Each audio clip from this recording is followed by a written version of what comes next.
Yang perlu digeser, yang pertama adalah mengubah sikap putus asa menjadi sikap ikhlas menerima. Kenapa biasanya orang stres? Kenapa biasanya orang itu kemudian panik? Gara-gara apa? Karena dia tidak acceptance, dia tidak menerima atas kejadian. Ini kok COVID gak berakhir sih? Ini kok kebijakan pemerintah kayak gini sih? Ini kok kayak gini sih, ya Allah, customer saya kok berubah sih? Dia tidak bisa menerima, maka itu sumber stres. Sebelum mulai, yuk dukung dakwah Vertizon TV dengan like, subscribe, dan nyalakan notifikasi. Jazakumullahu khairan katsira.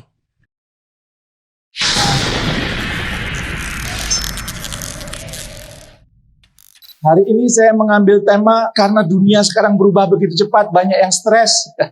Saya menggunakan tema scale up mentality. Dan sebelum kemudian dilanjutkan, izinkan saya memperkenalkan diri dulu ya. Nama saya Jamil Azaini, nama asli saya Jamil. Jamil itu artinya indah, cantik, tampan, ya. Iya, ya. Dan saya tidak ada hubungan dengan Saiful Jamil. Ya. Saiful Jamil biasa tarik suara, kalau saya biasa tarik tambang. Jadi beda kelas, ya. Lagian najis. Ya. Saya sebagai seorang pengusaha, sekarang saya punya 7 perusahaan. Dan kalau ngisi training ini hobi saya. Jadi setiap hari saya selalu berusaha untuk berbagi inspirasi. Kalau nggak ngisi training, ya nulis di www.jamilaljeni.com. Kalau nggak nulis, ya buat video ditayangkan di YouTube. Sudah ada 400 lebih video saya di YouTube, di channelnya Kubik Leadership. Saya juga membina usaha kecil ya. Ada 138 usaha kecil yang saya bina intensif. Dulu saya bina modalnya 1 juta, 2 juta, 3 juta. Januari 2020 sebelum COVID kami konsolidasi di Jawa Tengah. Total asetnya sudah 17,4 triliun. Lumayan lah ya. Jadi itu aktivitas saya. Kalau Anda punya keponakan, punya saudara yang usia 17 sampai 25 tahun belum punya kegiatan, boleh dikirim ke tempat saya. Saya punya Tahfiz Leadership. Programnya 40 pekan, programnya 40 minggu. Lulus dari situ punya 2 keahlian.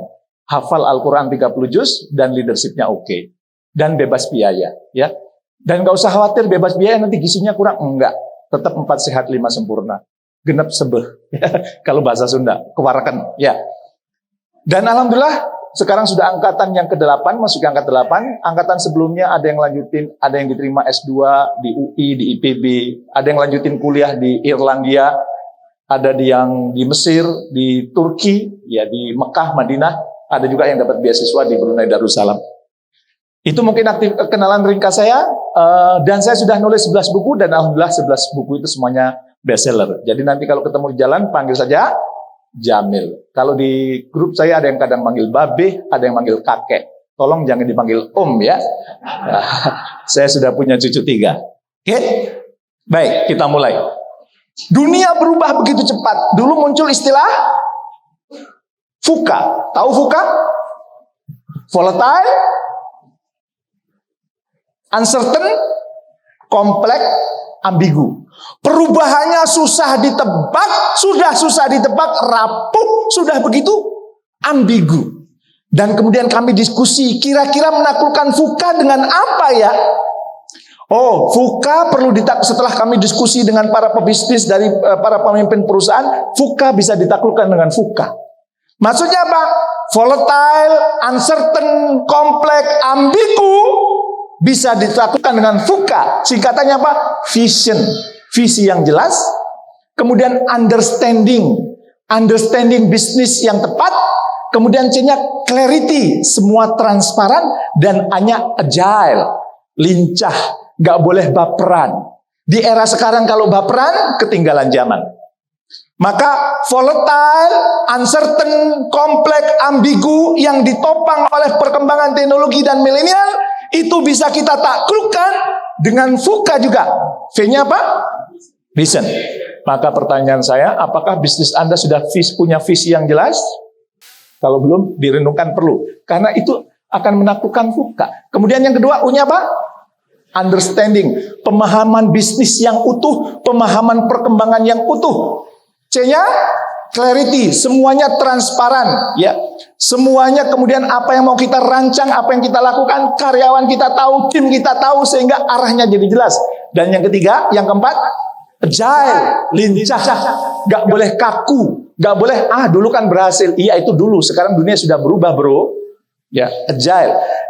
Formulanya sudah ketemu, VUCA muncul COVID. Ya, makhluk kecil yang gak kelihatan tapi dampaknya luar biasa. Maka kalau saya ditanya, Pak, boleh tahu Pak, siapa leader terbaik di dunia sekarang? COVID. Lu kenapa? Inti dari leadership kan influence, pengaruh.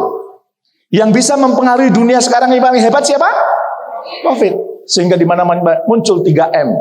Memakai masker, menjaga jarak, mencuci tangan. Di Jogja ini kemarin saya lihat spanduknya 4M.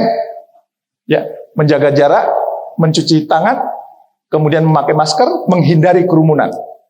Kalau saya sebagai seorang trainer, hari Sabtu Minggu biasanya ngisi di mahasiswa atau di organisasi sosial, bayarannya 2M. Makasih Mas. Ya. Nanti ngisi yang kedua 4M. Makasih Mas, maaf merepotkan. Ya. Baru ngisi yang ketiga ada penghargaan. Makasih Mas, maaf merepotkan. Mari makan. Ya.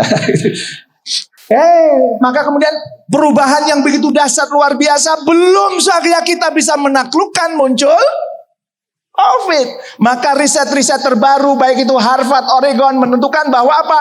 Ternyata tingkat stres kita sekarang meningkat. Dan menariknya yang stresnya paling tinggi siapa? Pebisnis. Jadi ini adalah wajah-wajah stres. Kalau menurut risetnya. Baik, sebelum dilanjutkan mohon maaf tangan kanannya diangkat. Tepukan sebelah kanannya kalau sampai. Dan ikuti kata-kata saya. Friend, HP-nya disimpan dong. Jangan WhatsApp-an di sini. Apalagi terima telepon. Oke, tangan kirinya. Friend, thank you ya friend. Kalau lihat saya main HP, jangan sungkan-sungkan. Cubit aja. Dan kalau HP ku bunyi, aku rela. Aku ikhlas. Jadi door prize. Ya. Jadi kalau ada HP bunyi kita sepakat jadikan door prize? Sepakat? Setuju? Saran saya jangan terbiasa multitasking. Tahu multitasking? Dalam waktu yang sama mengerjakan banyak pekerjaan yang kualitasnya hampir sama. Maksudnya apa? Anda di sini kemudian WhatsApp-an untuk urusan yang juga ruwet. Karena apa? Kebiasaan multitasking itu melatih kita tidak bahagia. Orang yang bahagia itu adalah hadir penuh, sadar utuh. Orang yang terbiasa multitasking kalau sholat jadi nggak khusyuk. Karena otaknya sudah terlatih, dia melakukan sesuatu yang dipikirin yang lain. Maka begitu dia sholat ingat pekerjaan, begitu bekerja ingat sholat. Begitu makan ingat pekerjaan. Maka salah satu cara untuk melatih kekhusyukan sholat, biasakan hadir penuh, sadar utuh. Begitu juga kalau lagi ngobrol sama pasangan hidup, hadir penuh, sadar utuh. Saya kalau sedang ngobrol sama istri saya, dadaku dan telingaku hanya untukmu. Ya benar. Ya benar. Kalau istri saya nangis ini sudah berapa liter air mata di sini. Ya. Kalau mendengarkan kan memang wanita itu sedang didengarkan kan, betul? Iya. Dan kalau mendengarkan itu ada rumusnya supaya istri makin sayang. Ya kan? Rumusnya apa? Rumusnya pertama begitu dia iya tak? Rumusnya him. Dia semangat, kemudian ditambah kedua. Berarti huruf kedua apa? I. Iya tah? Dan pada saat puncak-puncaknya keluarin huruf ketiga, M. Moso. Itu nanti manjur. Oke. Balik ke sini. Ternyata yang tingkat stresnya tinggi siapa? Pebisnis tuh. Saya waktu baca risetnya itu senyum-senyum. Pebisnis berarti termasuk aku dong. Ya. Tapi kalau kita punya caranya, kita akan kuat, kita akan tangguh. Dan bukan hanya kuat tangguh, bahkan kita bisa semakin peduli kepada kanan kiri kita. Terus gimana Pak resepnya Pak? Supaya kemudian kita ini kuat tangguh Pak. Supaya kemudian kita itu meningkat kelas Pak. Ya. Maka kemudian, saya cari rujukan-rujukan. Kira-kira gimana ya? Kalau gitu kita geser mindset kita supaya kita termasuk kemudian yang kuat. Kita termasuk yang tangguh. Apa yang perlu dilakukan yang pertama? Saya merujuk dari seorang yang memang ahli urusan trauma, ahli urusan stres, ya. Sebentar, ya, dia bernama Richard Tedeschi ini. Dia melakukan riset, kira-kira bagaimana supaya orang ini makin kuat, makin tangguh. Maka geser mindsetnya. Apa yang perlu digeser? Yang perlu digeser, yang pertama adalah mengubah sikap putus asa menjadi sikap ikhlas menerima. Kenapa biasanya orang stres? Kenapa biasanya orang itu kemudian panik? Gara-gara apa?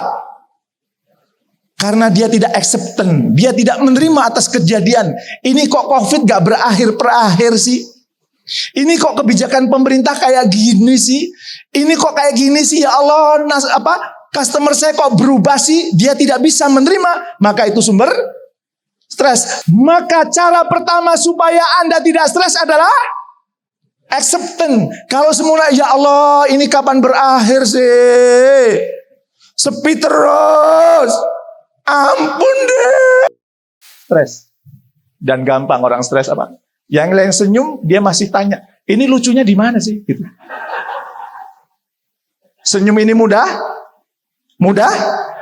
Gratis? Maka saya punya hipotesis, orang yang jarang senyum biasanya jarang traktir. Yang gratis saja pelit, apalagi yang bayar, ya. Maka sikap yang pertama apa? Acceptance. Pak, gimana caranya acceptance, Pak? Supaya saya mudah, Pak, belajarnya, Pak. Nggak perlu kuliah psikologi, Pak. Saya merujuk pada rumus yang diajukan oleh Susan David, yang kemudian saya modifikasi. Kalau kemudian kita ingin latihan acceptance, sehingga kemudian emosi kita kuat, emosi kita stabil, cukup Anda menjawab 4 pertanyaan ini. Kalau gitu dipraktekin langsung ya.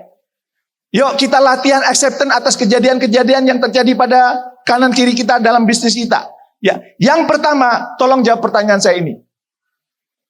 Yaitu, emosi-emosi apa saja yang tengah Anda rasakan saat ini? Sekarang ditulis, ya, dalam 1 minggu terakhir ini, kira-kira emosi-emosi apa saja yang Anda rasakan? Boleh bahagia, boleh khawatir, boleh sedih, boleh cemburu, ya, boleh happy, boleh ceria, apapun Anda tulis. Ini kita latihan acceptance. Yang itu akan menstabilkan emosi kita, menguatkan emosi kita. Kebacakah? Emosi-emosi apa yang Anda rasakan dalam waktu seminggu terakhir ini? Tulis semuanya.